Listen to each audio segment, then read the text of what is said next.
Today we're making a man-eating plant tree that measures 5 feet tall.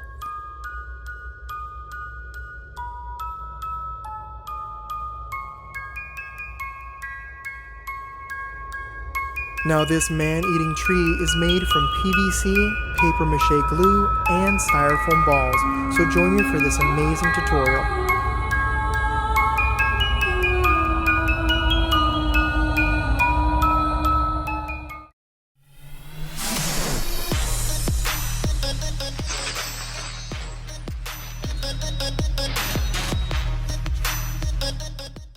To begin making our man-eating tree, we need PVC.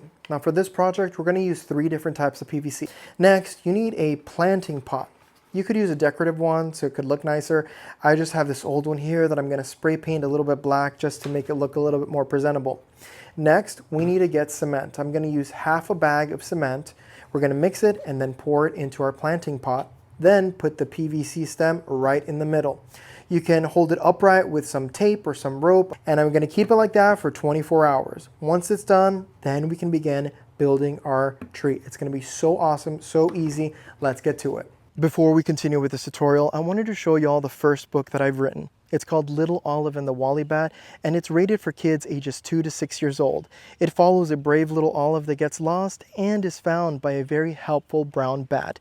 This is the first book I've ever written, and I'm super excited about it. It's available on Amazon via paperback or Kindle. So if anyone wants to support me or read it to their kiddos, go check it out. The link is in the bio of the video, Little Olive and the Woolly Bat on Amazon. Now let's get back to this amazing tutorial. After 24 hours, it's ready to go. Okay, so I know that it looks like we skipped a whole bunch of steps, but fear not, I've got you covered. There's a lot of small pieces, a lot of different measurements that I feel that would be too complicated to talk about it all without confusing you. So instead, I've created a diagram with this tree with all the PVC sizes you need, all the angles you need, all the connectors you need, and it's available right now on this video. If you go to the info of the video in the bio description, you'll see a Google Docs link that will allow you to print this or view it from your phone or tablet. That way, you know exactly what sizes you need, what pieces you need, and it makes everything super simple.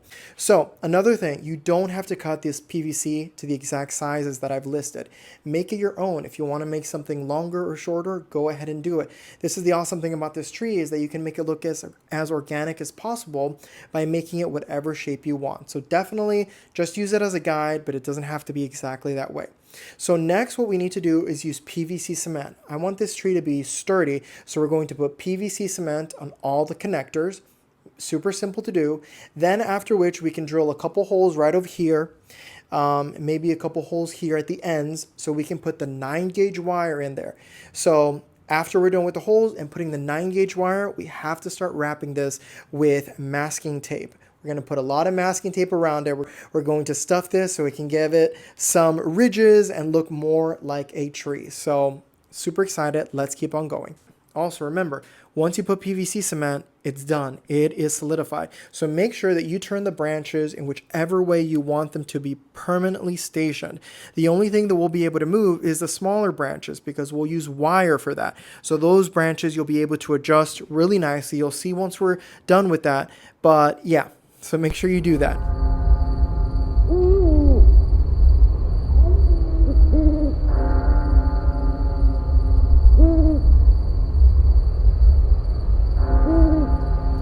Before we start putting our paper mache glue, we need to wrap the joints with some masking tape.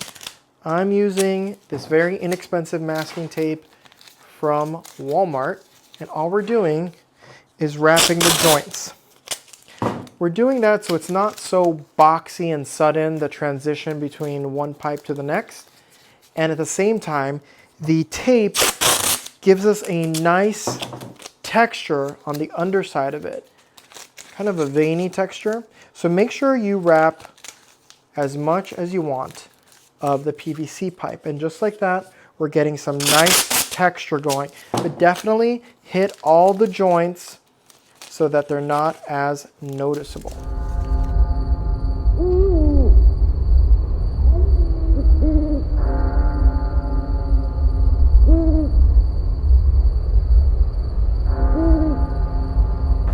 So after we drill the hole, I cut a 10-inch 9-gauge wire section. Again, you can make these at any sizes. These are going to be smaller branches. 9-gauge wire is not as easy to work with as, say, 16-gauge. So if you want to go with something that isn't so thick, you could definitely do that. You can go with a 12 or 16-gauge wire. It's just I wanted the sturdiness of it for the final pieces. So once I bend it to the shape that I'm looking for, I can get some masking tape and simply wrap it. This is just so it can hold it in place, just like that. See? Hold it in place, and I might move it a little bit more, but that's essentially what we're doing. So you can use thinner wire throughout several places to give it more dimension, and then hold it in place with some masking tape, and then we're going to wrap it with that glue paper mache. As you can see, we have put 9-gauge wire on all the ends. Some ends have 2 wires. I simply made a hole through the PVC so that it could be 2 strands, and that's it. We wrapped it with some 16-gauge wire to stabilize it, and then wrapped it with some masking tape. Now we're ready for the actual paper mache portion, but it looks really, really good. For our paper mache glue, we need Titebond premium wood glue.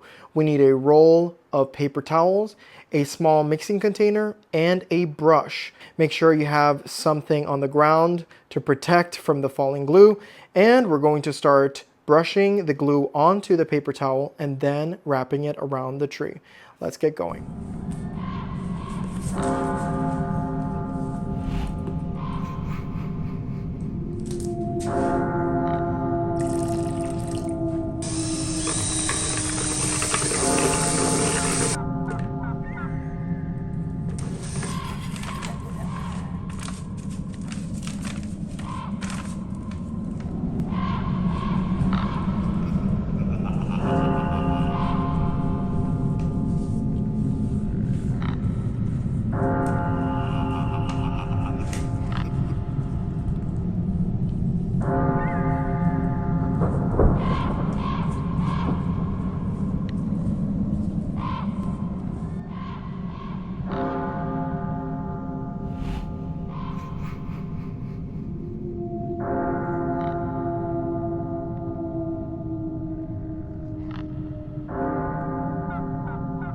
And once we finish with the glue and tape mixture, this is what it should look like.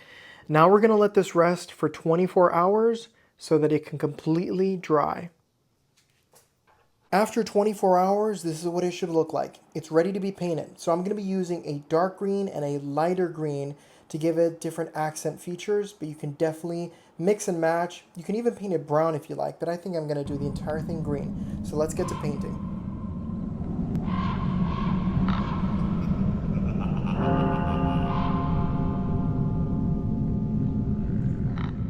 Okay, so now we want to make the veins and these rough spots on the branches pop out. So I'm using a very, very light green.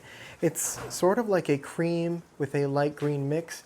You want to get some on your brush very lightly, and then gently you just want to start hitting the high points. You don't want to brush this on.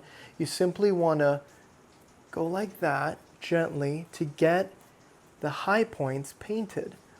So just like this.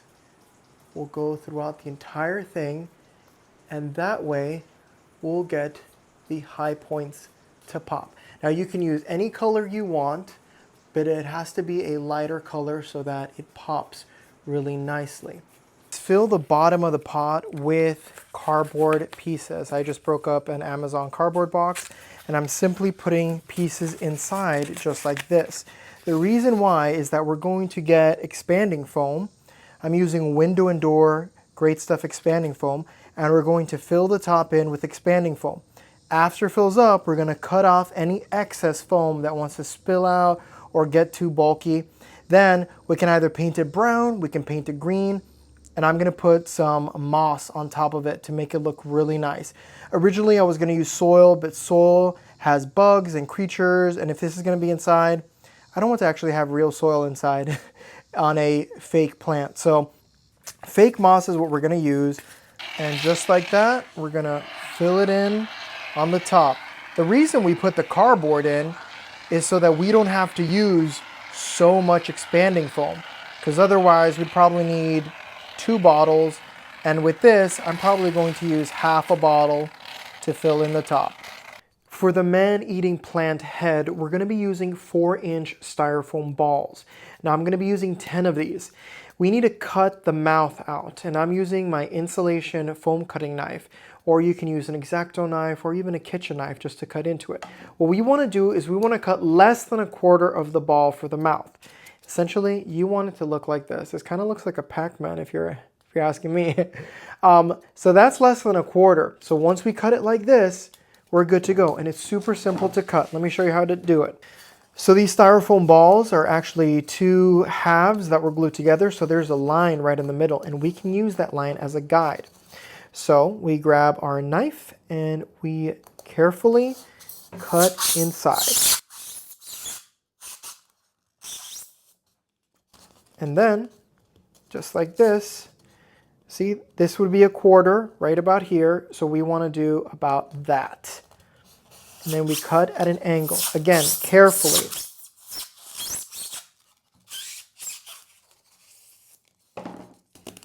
And just like that, it comes out. So we could easily clean up the inside and it'll be perfectly fine. So now we have the open mouths. So now that we've cut all our balls in this Pac-Man-like shape, we need to get our plastic vampire teeth. Now these are super cool. They go like that, and it fits right in the mouth just like this. And bam, we have the beginning look of our man-eating plant. Now we're gonna stick these with hot glue, but before we do that, we need to paint this green. I'm going to be using a green spray paint. Let's spray this green. I'm going to be using this to coat it for the first coat. Then I'm going to be using green latex paint to paint it. The reason why I'm using the spray paint, continuing to use it, is because spray paint eats away at styrofoam.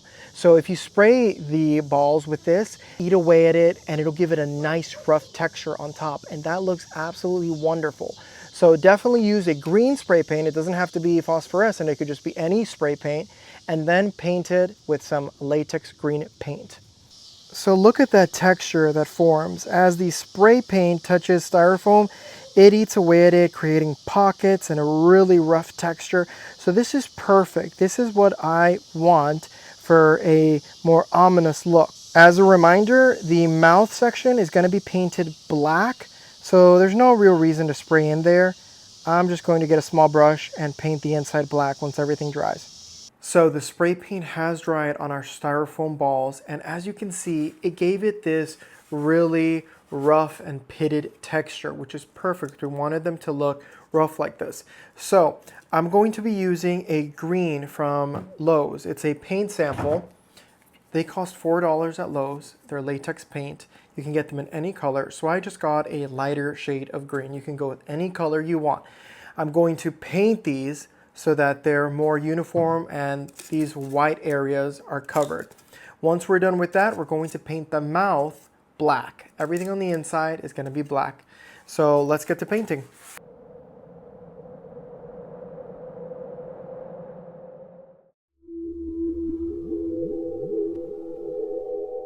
For the vampire teeth, we want to add a little bit around the teeth. So this step is totally optional, but I'm going to use my mini paintbrush and, where are you? Some acrylic outdoor red paint. So let's do it real quick. So hold them like this, and all we're going to do is gently like that, right there. We just want it where the gum lines would meet, and just like that. Now we need to make some holes in order to start putting the fake leaves that we've got. So I'm just going to use a drill tip here that is bigger than the stem of the fake leaf, and just make a hole just like that. Next, we're going to be using these awesome fake leaves that I found on Amazon. And we're simply going to put it right in there. But as you can see, the stem is too long. So I'm going to cut the stem like this. And it's going to be held with hot glue. So pour some hot glue with your glue gun into this hole right here. And then push the stem inside. and we want the leaf to stay attached like that. So we're gonna put holes in various parts of this tree to our liking, and then we're done with the leaf part.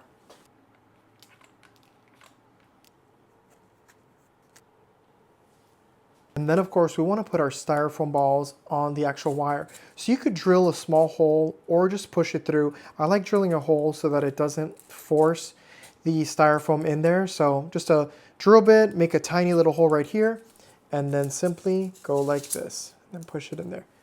We're going to put the teeth inside, and we're going to stick the teeth with hot glue and finish up the leaves.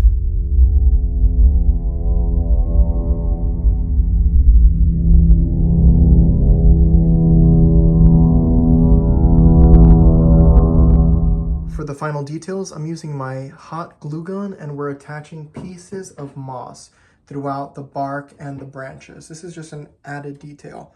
Then we're going to put some moss down here as well.